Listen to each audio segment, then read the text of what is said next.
Hey there, this is John from Heroes and Legends, and this is part 8 of our Modern Masters 2015 speculation series.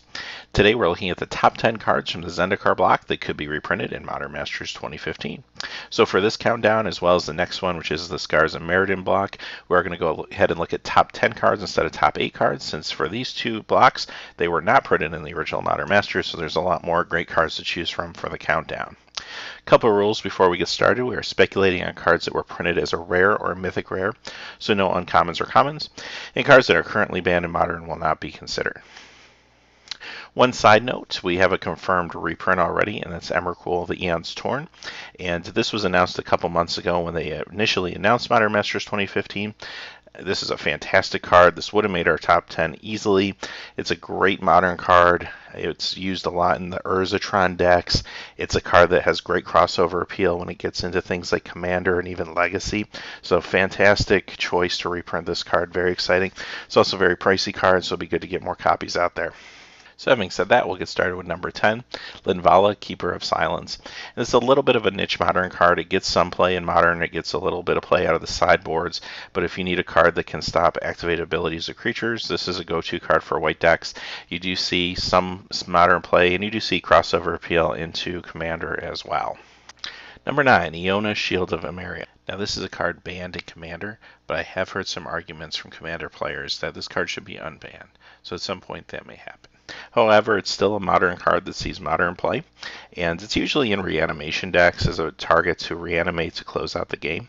Because of that, because of the splashiness of this card, it also tends to have a pretty hefty price tag.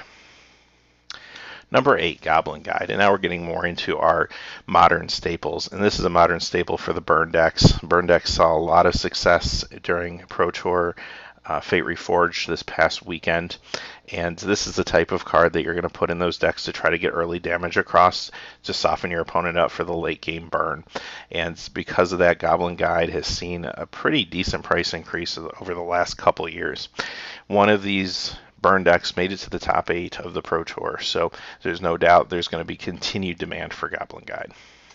Number 7 is the Cycle of Manlands, and all of these are good cards. All of them have seen some Modern play. Now Celestial Colonnade is leading the way since it sees a lot of play in Modern control decks, and this sometimes acts as their control creature to get across the damage after a Wrath effect clears the board. But all of these are seeing price increases, and it'd be good to see more copies of these out there. Number 6, Ulamog, the Infinite Gyre. And we know already that Emrakul is being reprinted in Modern Masters, so I think Eldrazi's and Colorless in general will probably be a sub-theme, especially for the limited and draft environment. So I have no doubt we're going to see Ulamog also reprinted in Modern Masters. And again, another card that has a nice price tag. I would like to see it come down, and it does get some play again in decks like Urzatron. Number 5, Valakut, the Molten Pinnacle. At one point, this was banned in Modern. It's now unbanned. Didn't see a whole lot of play in the Pro Tour this weekend. There were, don't get me wrong, probably many players that were playing this deck, but it didn't seem to filter itself towards the top of the standings. Having said that, it still holds a lot of value. There's a lot of players that are all in on this deck and are going to continue to try to develop this deck.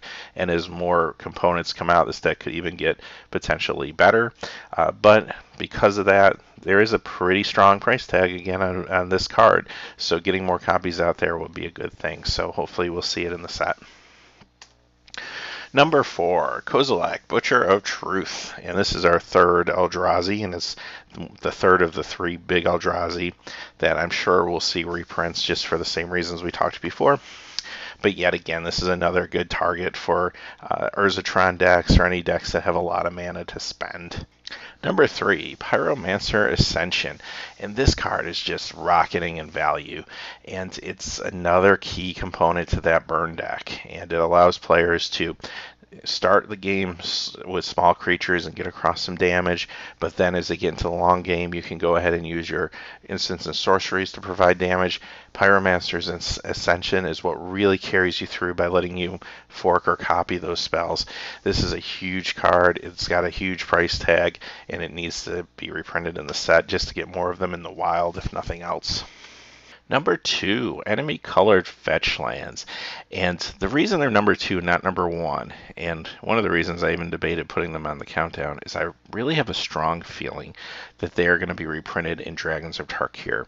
And the reason I say that is because this would make a lot of sense to go along with the symmetry of the Khans of Tarkir block. So you have Khans of Tarkir, the first set, you have the allied colored fetch lands, and you have this big world that they've created.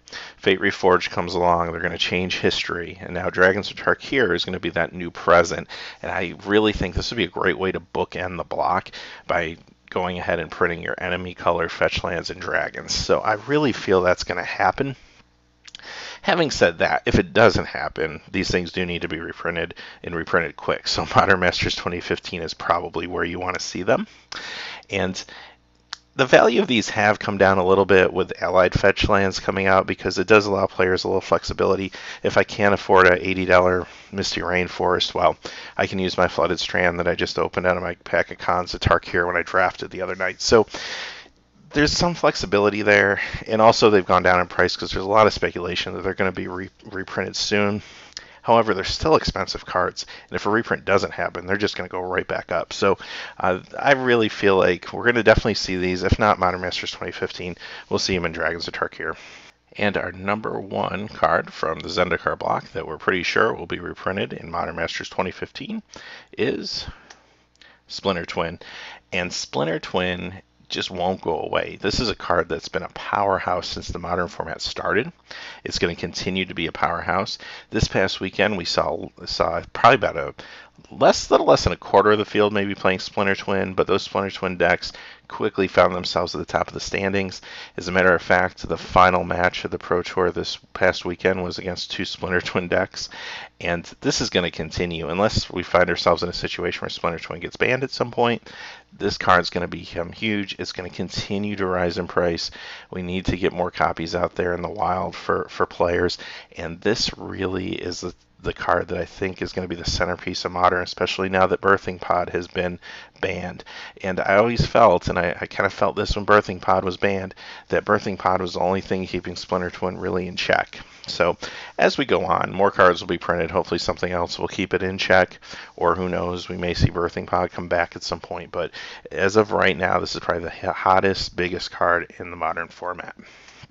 So, what did we miss? Let us know in the comments below what other cards that should be printed or could be printed in Modern Masters 2015 from the block.